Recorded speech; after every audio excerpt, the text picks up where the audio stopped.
नमस्कार दोस्तों, 24 दिसंबर साल 1999 को काठमांडू के त्रिभुवन इंटरनेशनल एयरपोर्ट से शाम 4:30 बजे इंडियन एयरलाइंस के फ्लाइट संख्या IC814 दिल्ली के लिए रवाना हुई। इस फ्लाइट में कुल 176 पैसेंजर सवार है और 15 क्रू मेंबर हैं। ये यात्रा लगभग 2 घंटे की होने वाली है, लेकिन पैसेंजर इस बात से बिल्कुल अनजान है कि ये दिल्ली की 2 घंटे की दूरी बहुत दूर होने वाली है। वास्तव में इस प्लेन को 5 हाईजैकर्स द्वारा हाईजैक कर लिया गया है। Ladies and gentlemen, this is your captain, D. Sharma. The plane has been hijacked. Please be patient and listen to the hijackers. Thank you. ऐसे तो देश में अब तक कई प्लेन हाईजैक हो चुके हैं। जैसे 30 जनवरी 1971 को श्रीनगर से जम्मू जा रही एक इंडियन एयरलाइंस फ्लाइट को हासिन कुरैशी और अशरफ कुरैशी द्वारा हाईजैक कर लिया गया। उस समय पाकिस्तान के तत्कालीन विदेश मंत्री थे जुल्फिकार अली भुट्टो। तो जुल्फिकार अली भुट्टो इन हाईजैकर से बातचीत करके सारे पैसेंजर को अमृतसर छोड़ देते हैं और इस विमान में 2 फरवरी को हाईजैकर्स द्वारा आग लगा दिया जाता है। लेकिन ये जो हाईजैकिंग है 1999 की हाईजैकिंग, ये बिल्कुल अलग है। ये हाईजैकर पैसेंजर को रिहा करने के लिए $20 करोड़ मांग रहे हैं और साथ ही 35 आतंकवादियों को रिहाई का मांग कर रहे हैं। तो आइए समझते हैं हाईजैकिंग की इस पूरी घटना को आज की इस वीडियो में। इन लोगों का कहना है कि अगर कोई भी अवतारी दिखाने की कोशिश करेगा तो सबको गोली मार दी जाएगी। वो सब स्काई में है और पायलट के सिवा कोई कम्युनिकेशन नहीं। We have evidence to show that hijackers were encouraged by Pakistan. इस फ्लाइट के कैप्टन थे देवी शरण। क्रिसमस का मौका था और नए साल आने वाले थे, तो लोगों में खुशी का माहौल था। फ्लाइट में क्रू मेंबर ड्रिंक सर्व करना शुरू कर दी और मूलतः छोटी उड़ान की दूरी में यह काम को जल्दी से करना जरूरी होता है। Crew member Anil Sharma pilot को चाय देने कॉकपिट में पहुंचे, लेकिन जब वे बाहर निकले तो उन्होंने देखा कि 5 मास्क पहने लोगों को जो ड्रिंक सर्व किया गया था और खाना दिया गया था उन्हें फर्श पर फेंकने को कहा रहे हैं। तो अनिल शर्मा को लगा कि ये खबर पायलट को जल्द से जल्द देना चाहिए। जैसे वे कॉकपिट में आना चाहता है, उनके साथ ही एक हाईजैकर कॉकपिट में प्रवेश कर जाता है और हाईजैकर कैप्टन देवी शरण को गन पॉइंट पे रख कर कहता है कि फ्लाइट को सीधे पश्चिम की तरफ उड़ाते रहो। एक्चुअली हाईजैकर इस प्लेन को पाकिस्तान ले जाना चाहते थे और उधर दूसरे हाईजैकर ने पैसेंजर को सेपरेट करना शुरू कर दिया। बच्चे और महिलाओं को अलग कर दिया गया, सभी की आंख पे काली पट्टी बांध दी गई और इधर कॉकपिट में पायलट हाईजैकर्स को समझाना चाह रहे हैं कि प्लेन में पाकिस्तान तक जाने की फ्यूल नहीं है। तो हाईजैकर पूछते हैं यदि हम दिल्ली ना उतरे तो और कहाँ उतर सकते हैं। तो पायलट देवी शरण कहते हैं कि शायद अमृतसर या फिर अहमदाबाद। तो हाईजैकर्स बोल उठते हैं अगर हम अहमदाबाद तक जा सकते हैं तो लाहौर क्यों नहीं? लाहौर तो अहमदाबाद से निकट ही है।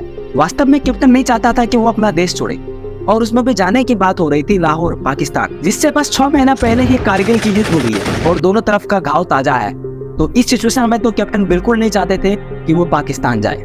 इधर इंडियन ATC को 4:40 पे पता चलता है कि IC814 हाईजैक हो चुका है और तब के प्रधानमंत्री अटल बिहारी वाजपेयी और उनके प्रिंसिपल सेक्रेटरी ब्रजेश मिश्रा को यह खबर 5:20 पे पता चलता है। अब प्लेन दिल्ली से आगे पाकिस्तान के लाहौर एयरपोर्ट की ओर निकल पड़ता है, लेकिन लाहौर ATC ने बिल्कुल मना कर दिया कि हम प्लेन को यहाँ लैंड नहीं होने देंगे। 6:04 पे Indian air traffic control IC814 के साथ कांटेक्ट करता है।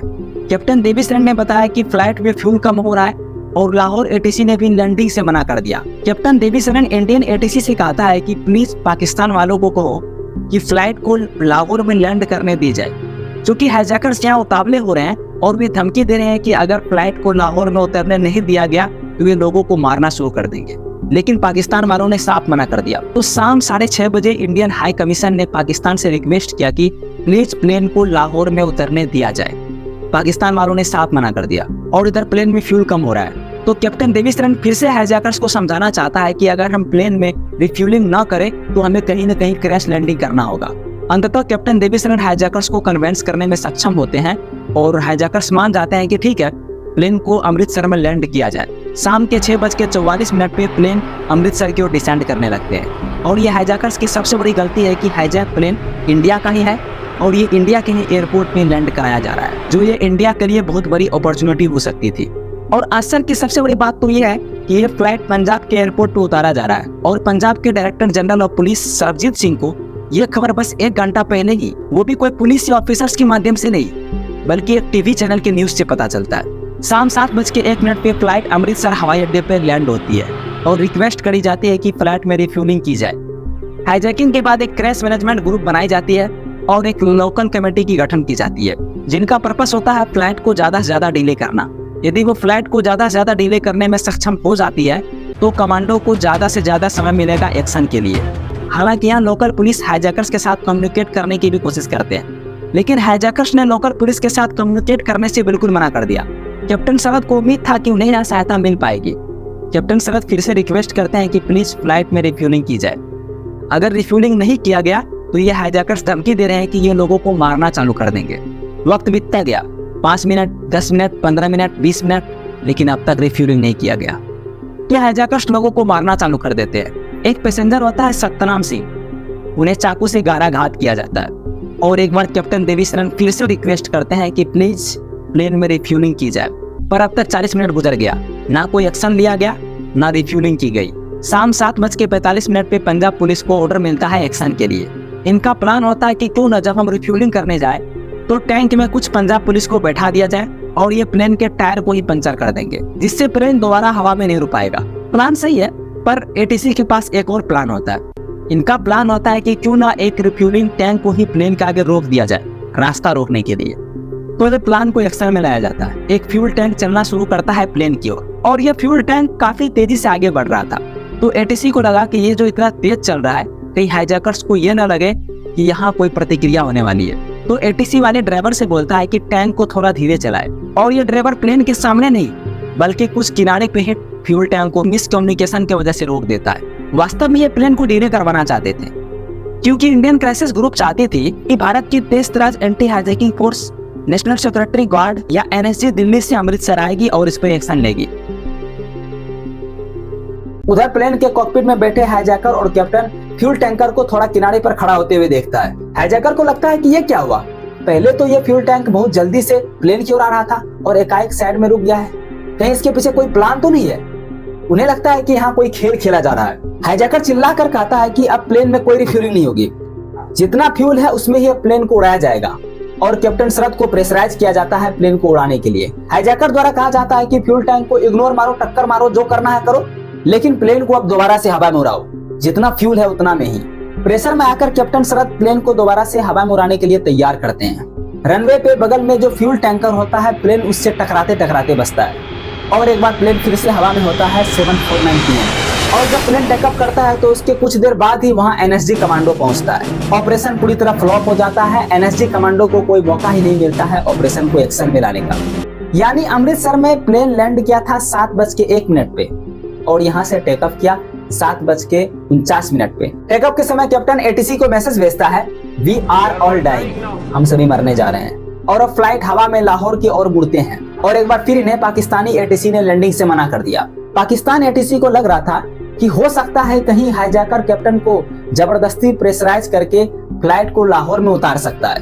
तो पाकिस्तान वालों ने लाहौर एयरपोर्ट पे जितने भी नेविगेशन लाइटें थी सभी को बंद कर दी, यहाँ तक कि वे अपने फ्लाइट को भी कुछ देर के लिए लैंड होने से रोक दिया। वास्तव में पाकिस्तान वाले को लग रहा था कि यदि हमने लैंडिंग परमिशन दे दी तो पूरा दुनिया वाले को लगेगा कि ये हाईजैकर पाकिस्तान का ही था।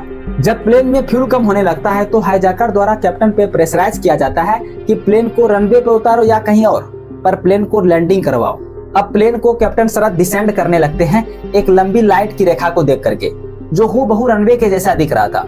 पर अचानक से कैप्टन को दिखता है कि ये कोई रनवे नहीं है, ये तो एक हाईवे है जिसपे हम क्रैश लैंडिंग करने जा रहे हैं। कैप्टन शरद फाइनल रिक्वेस्ट करता है पाकिस्तान एटीसी से कि हम एक हाईवे पे क्रैश लैंड कर जाएंगे अगर आपने लैंडिंग परमिशन नहीं दी तो।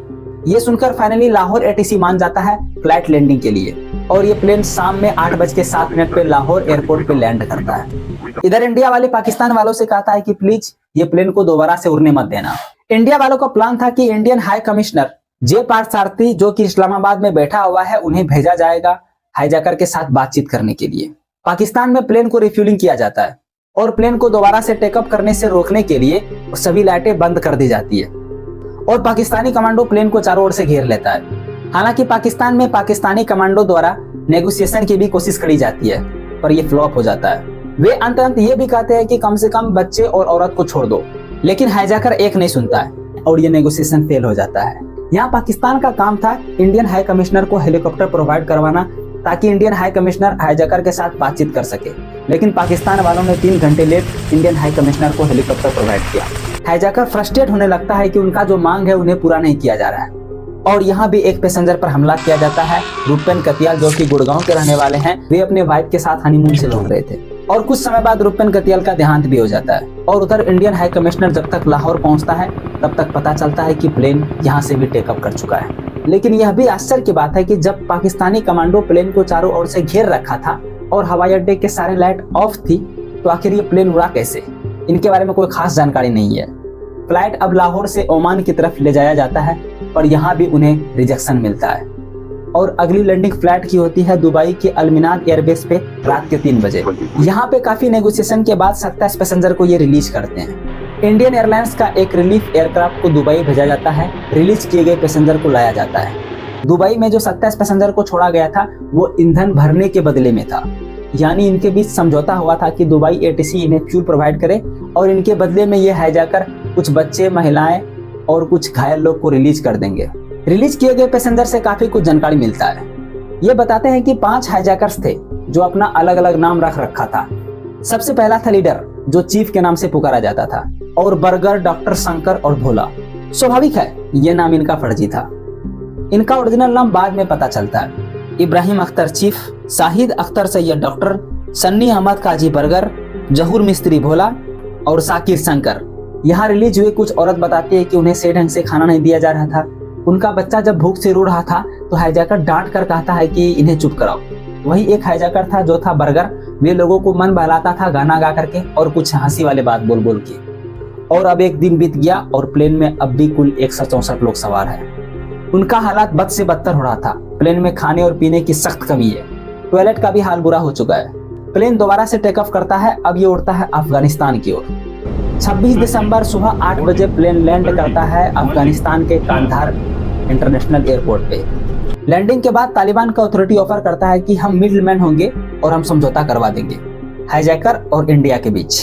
तो इंडिया अपने इस्लामाबाद में बैठे हाई कमिश्नर को कांधार भेजता है समझौता के लिए, और उधर प्लेन में बैठे पैसेंजर अगले 6 दिन तक हाईजैकर के कंट्रोल में रहता है। उन्हें कुछ पता नहीं कि आगे क्या होने वाला है। तालिबानी प्लेन को चारों ओर से घेर रखता है, जिनके हाथ में हथियार है। तालिबान का कहना है कि ये हमने हाईजैकर को कंट्रोल करने के लिए किया है, यानी हमने सिक्योरिटी के लिए अपने लोग लगाए हैं। लेकिन इंडिया का मानना है कि ये ऐसा इसलिए कर रहा था ताकि इंडिया अपनी तरफ से कोई कमांडो ऑपरेशन न कर सके हाईजैकर के खिलाफ। अजीत डोभाल को भेजा जाता है कांधार नेगोशिएशन के लिए। अजीत डोभाल का कहना है कि हाईजैकर को एक्टिव ISI का सपोर्ट मिल रहा था। नेगोशिएशन में हाईजैकर अपनी डिमांड बताते हैं 200 मिलियन, यानी लगभग 1650 करोड़ रुपए उन्हें दिया जाए, और साथ ही 36 कैदियों का रिहाई का डिमांड करते हैं। वहीं इंडिया में इस हाईजैकिंग का अलग प्रेशर बना हुआ था।